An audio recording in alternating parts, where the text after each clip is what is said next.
en las aguas teñidas de rojo del río Ane, dos de los futuros señores de Japón lucharon codo a codo por primera vez en una batalla que cambiaría para siempre el destino del archipiélago.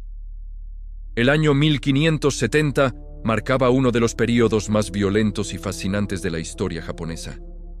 Mientras Europa vivía sus propias guerras religiosas, en el país del sol naciente se desarrollaba una lucha épica entre clanes que llevaba ya más de un siglo desangrando el territorio.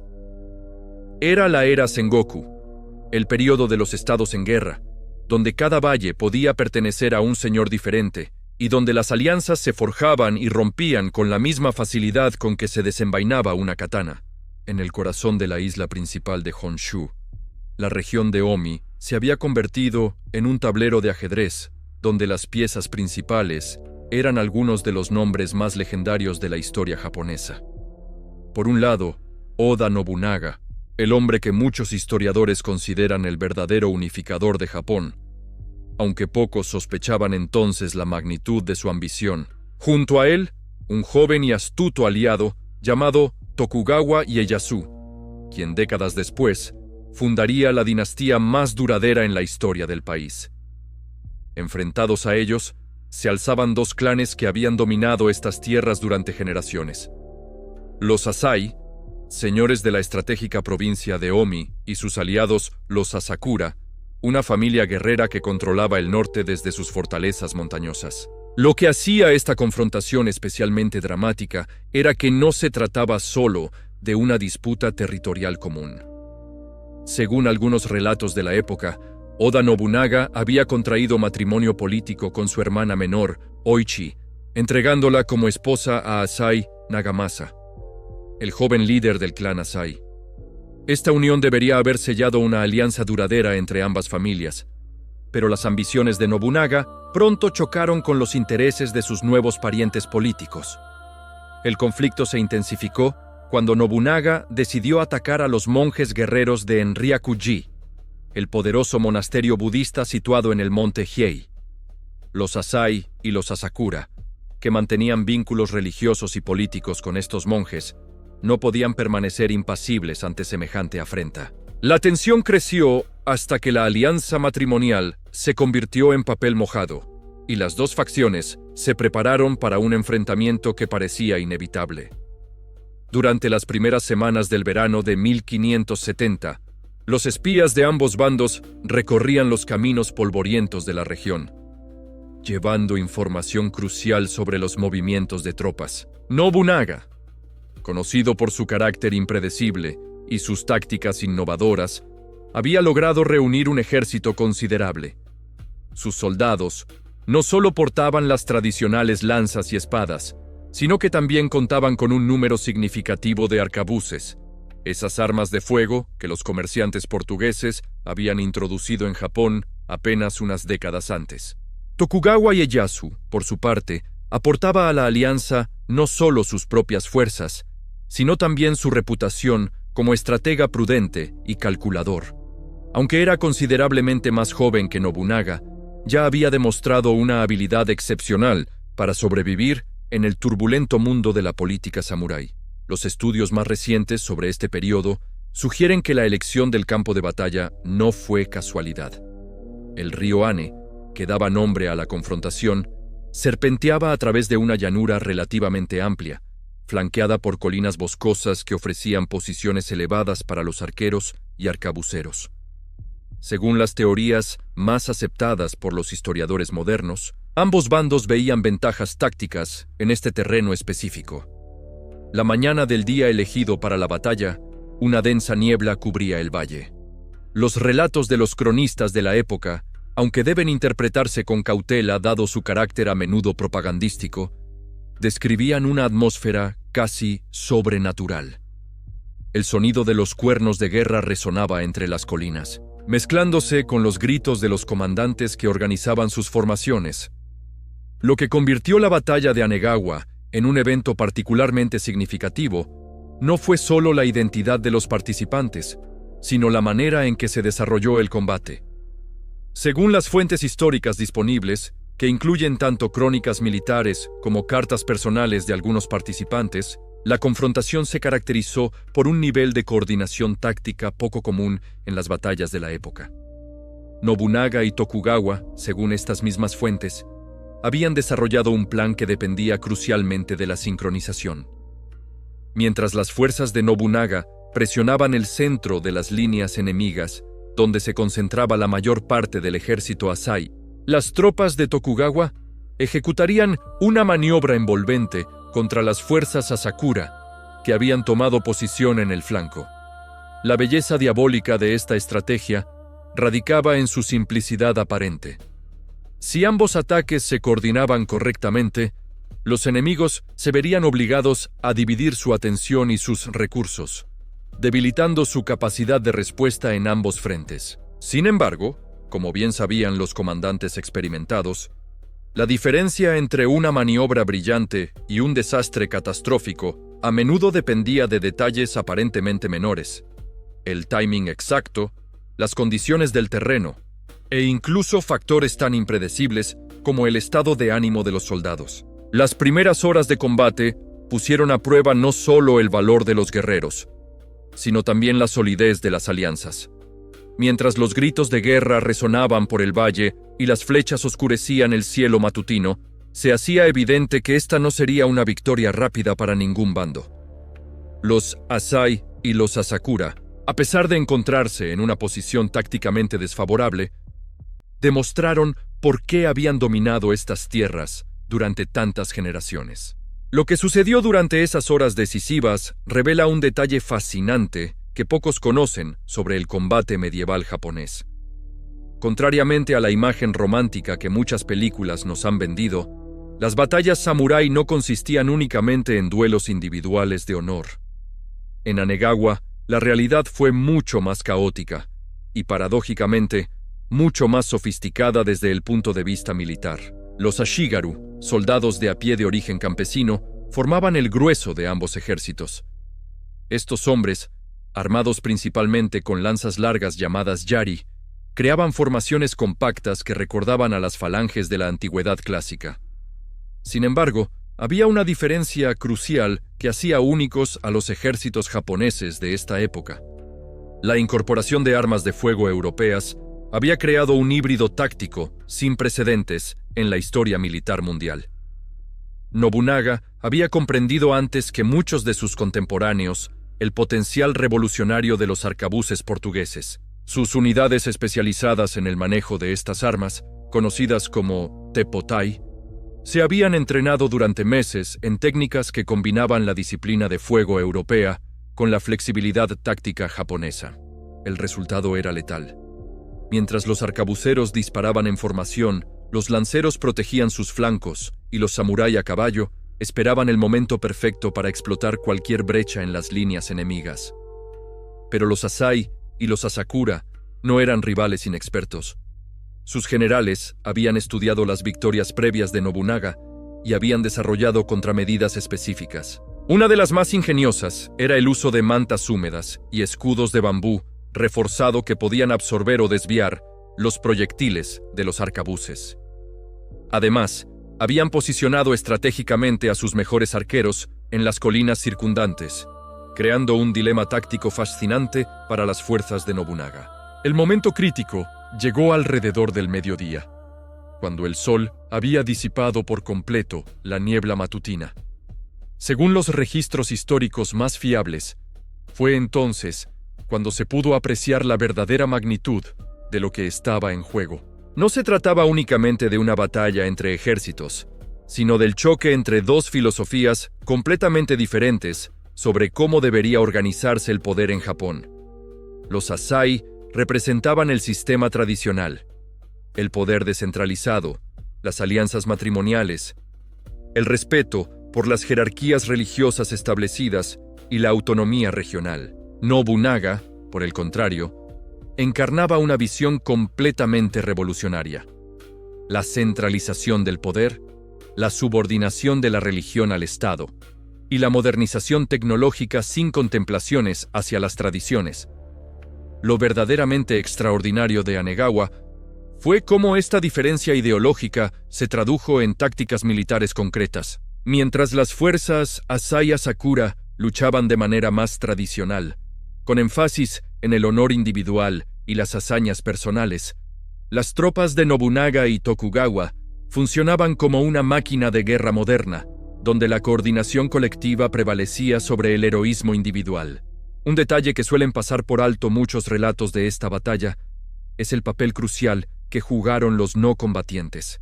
Cientos de portadores, herreros de campaña, cirujanos rudimentarios y cocineros acompañaban a cada ejército. Estos hombres, cuyas vidas dependían del resultado del combate, tanto como las de los guerreros, a menudo determinaban el desenlace de las batallas medievales mediante su capacidad para mantener operativas las fuerzas combatientes. Durante las horas centrales del enfrentamiento, cuando ambos bandos habían sufrido ya bajas considerables, apareció un factor que nadie había anticipado completamente. El río Ane comenzó a crecer debido a las lluvias torrenciales que habían caído en las montañas durante los días previos. Lo que había comenzado como un obstáculo menor se convirtió en un elemento determinante que condicionó los movimientos de ambos ejércitos. Las fuerzas de Tokugawa, que habían logrado cruzar el río en las primeras horas del combate para ejecutar su maniobra envolvente, se encontraron súbitamente en una situación precaria. El nivel del agua había subido lo suficiente como para complicar enormemente una posible retirada, pero también había convertido su posición en una especie de isla, desde la cual podían atacar a las fuerzas Asakura por un flanco completamente inesperado. Este es uno de esos momentos en los que la fortuna y la estrategia se entrelazaron de manera casi mágica. Tokugawa, demostrando la frialdad mental que lo convertiría décadas después en el fundador de la dinastía más longeva del mundo, tomó una decisión que muchos generales habrían considerado demasiado arriesgada. En lugar de intentar regresar al lado principal del río, decidió lanzar un ataque total contra las posiciones Asakura desde su nueva posición. La maniobra resultó devastadora. Los Asakura, que habían estado concentrando su atención en las fuerzas principales de Nobunaga, se vieron atacados por retaguardia por un enemigo que, según todos los cálculos lógicos, debería haber estado intentando huir. La confusión que esto generó en sus filas fue aprovechada inmediatamente por Nobunaga, quien ordenó un avance general en el momento exacto en que la resistencia enemiga comenzaba a flaquear. Sin embargo, lo más fascinante de todo este episodio no fueron las maniobras militares en sí mismas, sino las consecuencias a largo plazo que esta coordinación entre Nobunaga y Tokugawa tendría para el futuro de Japón. Por primera vez, dos de los hombres que dominarían el país durante los siguientes siglos habían luchado como aliados perfectamente sincronizados, cada uno complementando las fortalezas del otro y compensando sus debilidades. La victoria final llegó cuando las fuerzas Asai, tras ver colapsar por completo a sus aliados Asakura, decidieron realizar una retirada estratégica hacia sus fortalezas montañosas. Pero el daño ya estaba hecho. El equilibrio de poder en la región había cambiado para siempre, y Nobunaga había demostrado que su nueva forma de hacer la guerra no era simplemente efectiva, sino revolucionaria. Las consecuencias de Anegawa se extendieron mucho más allá del campo de batalla. La hermana de Nobunaga, Oichi, que había permanecido leal a su esposo Asai Nagamasa durante el conflicto, se encontró en una posición imposible tras la derrota. Su historia personal, atrapada entre la lealtad familiar y el amor conyugal, se convertiría en una de las tragedias más recordadas de la época Sengoku, y su destino final influiría en decisiones políticas cruciales durante las décadas siguientes. La batalla de Anegawa no solo cambió el mapa político de Japón, sino que estableció un precedente que resonaría durante siglos. Por primera vez en la historia del archipiélago, la innovación tecnológica y la coordinación táctica habían derrotado de manera decisiva a la tradición militar establecida. El mensaje era claro: el futuro pertenecería a aquellos capaces de adaptarse y modernizarse, sin importar cuán antiguas o venerables fueran las tradiciones que tuvieran que abandonar en el proceso. Los ecos de los arcabuces aún resonaban en el valle cuando comenzó a desarrollarse uno de los episodios más extraordinarios de aquella jornada sangrienta. Mientras los últimos Asakura huían hacia las montañas y las fuerzas Asai se reagrupaban desesperadamente.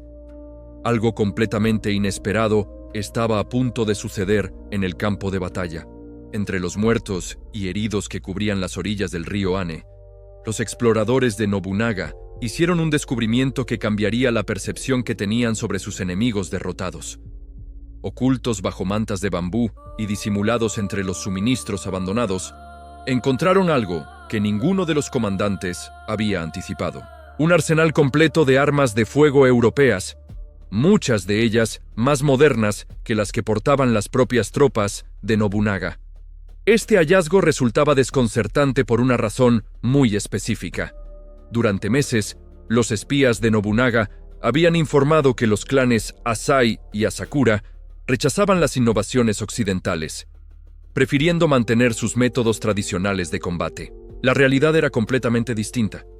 Los clanes derrotados no solo habían adquirido arcabuces portugueses, sino que habían establecido una red secreta de suministro que se extendía hasta los puertos de Nagasaki. Pero la sorpresa no terminaba ahí. Entre los documentos capturados, escritos en una mezcla de japonés y latín, se revelaba algo aún más intrigante. Los Asakura habían mantenido correspondencia directa con misioneros jesuitas, no solo para obtener armas, sino para recibir entrenamiento en tácticas militares europeas. Francisco Cabral, el superior de la misión jesuita en Japón, había enviado incluso a un ex soldado portugués para instruir a los samurái en el uso coordinado de arcabuces y artillería ligera. Esta revelación transformaba por completo la narrativa de la batalla. Los Asai y Asakura no habían sido derrotados por resistirse al cambio, sino por intentar jugar el mismo juego que Nobunaga, pero manteniendo al mismo tiempo sus estructuras tradicionales. Era como intentar construir un castillo moderno conservando los cimientos de una fortaleza medieval. Técnicamente posible, pero estructuralmente vulnerable. La correspondencia capturada revelaba también un detalle fascinante sobre la psicología de los comandantes derrotados. Asai Nagamasa había escrito una carta a su cuñado Nobunaga apenas 3 días antes de la batalla. Una misiva que nunca llegó a enviarse y que fue encontrada entre sus pertenencias personales. En ella, expresaba su disposición a negociar una paz duradera, incluso ofreciendo entregar el control de varias fortalezas estratégicas a cambio de mantener cierta autonomía sobre sus territorios ancestrales. Lo que hace particularmente trágica esta carta es que contenía información que podría haber evitado por completo la batalla de Anegawa. Nagamasa había descubierto un complot entre algunos de sus propios vasallos para traicionarlo durante el combate, entregando información crucial sobre posiciones defensivas directamente a Nobunaga. La carta mencionaba nombres específicos y detallaba cómo estos traidores habían estado recibiendo oro de los agentes de Nobunaga durante semanas. Sin embargo, el orgullo personal y las presiones familiares impidieron que Nagamasa enviara esta comunicación. Su suegro, el anciano líder de los Asakura, había amenazado con retirar todo apoyo militar si detectaba cualquier intento de negociación separada con Nobunaga. Esta situación colocó a Nagamasa en una trampa política de la que no pudo escapar. Luchar una batalla que sabía perdida o enfrentar la deshonra de abandonar a sus aliados. Tokugawa Ieyasu, por su parte, demostró durante las horas posteriores a la batalla una perspicacia política que anticipaba su futuro dominio sobre Japón.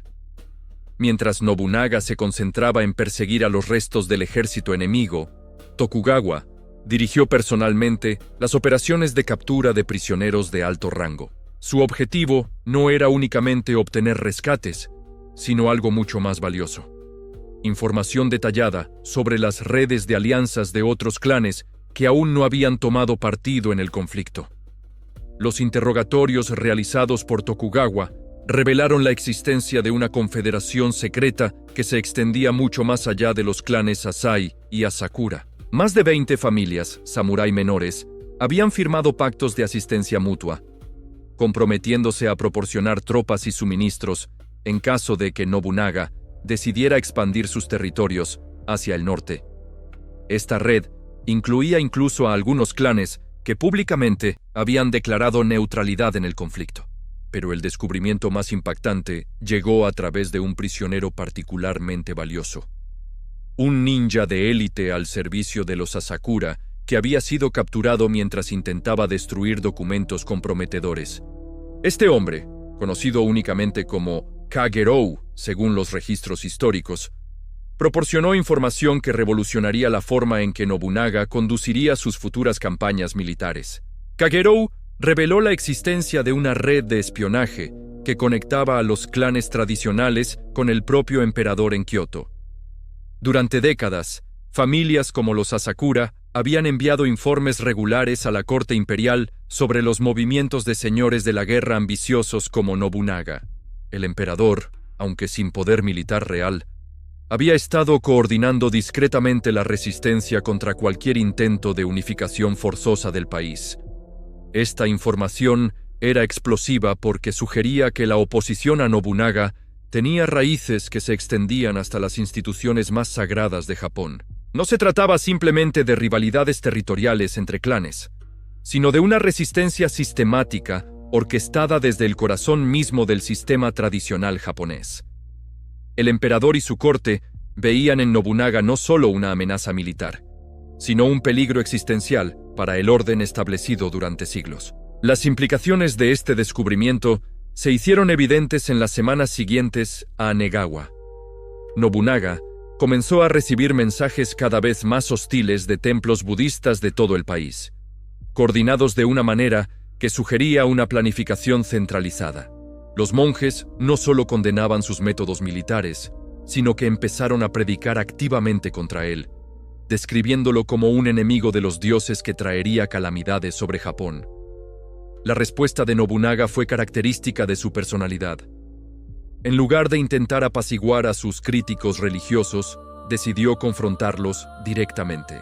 Las semillas de lo que se convertiría en una guerra total contra el establecimiento budista japonés se plantaron en esos días posteriores a la batalla de Anegawa, cuando Nobunaga comprendió que su visión de un Japón unificado era incompatible con la estructura de poder tradicional. Tokugawa, observando estas tensiones crecientes, tomó una decisión que demostraría ser crucial para su supervivencia a largo plazo. En lugar de apoyar incondicionalmente las políticas más radicales de Nobunaga, comenzó a mantener canales de comunicación discretos con elementos moderados de la nobleza tradicional. Esta estrategia le permitiría, décadas después, presentarse como una alternativa viable al estilo confrontacional de Nobunaga. Uno de los aspectos más fascinantes de las consecuencias de Anegawa fue cómo la victoria transformó la relación personal entre Nobunaga y Tokugawa. Antes de la batalla, su alianza había sido principalmente pragmática. Dos señores de la guerra que se necesitaban mutuamente para sobrevivir en un entorno hostil.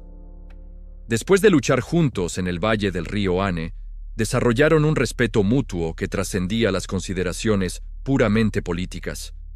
Los cronistas de la época registraron varias anécdotas que ilustran este cambio. En una de ellas, Nobunaga salvó personalmente la vida de Tokugawa durante los últimos momentos de la batalla, interponiéndose entre su aliado y un grupo de guerreros Asai que habían logrado romper las líneas. Tokugawa, por su parte, se dice que rechazó oportunidades de obtener botín de guerra personal, para asegurar que las tropas de Nobunaga recibieran su parte justa de los suministros capturados. Estas acciones pueden parecer gestos menores, pero en el contexto de la política, samurái eran extraordinariamente significativas. Los señores de la guerra de la época Sengoku raramente arriesgaban sus vidas por aliados, y la distribución del botín era una fuente constante de disputas entre confederados. El comportamiento de Nobunaga y Tokugawa sugería que habían desarrollado un nivel de confianza mutua prácticamente desconocido en su época.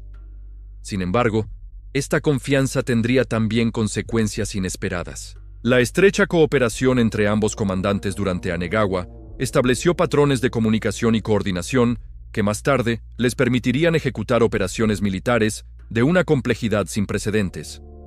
Las técnicas que desarrollaron para sincronizar ataques simultáneos desde múltiples direcciones se convertirían en el modelo estándar para las campañas de unificación que seguirían. Pero quizás el legado más duradero de Anegawa no fue militar, sino cultural. La batalla demostró que la modernización tecnológica, por sí sola, no garantizaba la victoria. Los Asai y Asakura habían tenido acceso a las mismas armas que Nobunaga, pero habían fracasado en integrarlas efectivamente con sus estructuras organizacionales tradicionales. La lección era clara. La verdadera innovación requería no solo nuevas herramientas, sino nuevas formas de pensar sobre el poder, la autoridad y la organización social. Esta comprensión influiría profundamente en las políticas que Nobunaga implementaría durante los años siguientes. En lugar de simplemente conquistar territorios, comenzó a reestructurar sistemáticamente las regiones bajo su control, eliminando las jerarquías feudales tradicionales y reemplazándolas con sistemas administrativos más centralizados y eficientes. El destino final de los protagonistas de la batalla añade un toque de ironía histórica a toda la narrativa. Asai Nagamasa, atrapado en su castillo de Odani 3 años después, eligió el seppuku antes que la rendición, pero no antes de enviar a su esposa Oichi y a sus hijas de vuelta con Nobunaga. Oichi se casaría eventualmente con otro de los grandes unificadores de Japón, Toyotomi Hideyoshi, y su hija se convertiría en la esposa de Tokugawa Ieyasu, cerrando así un círculo que había comenzado con sangre en las orillas del río Ane.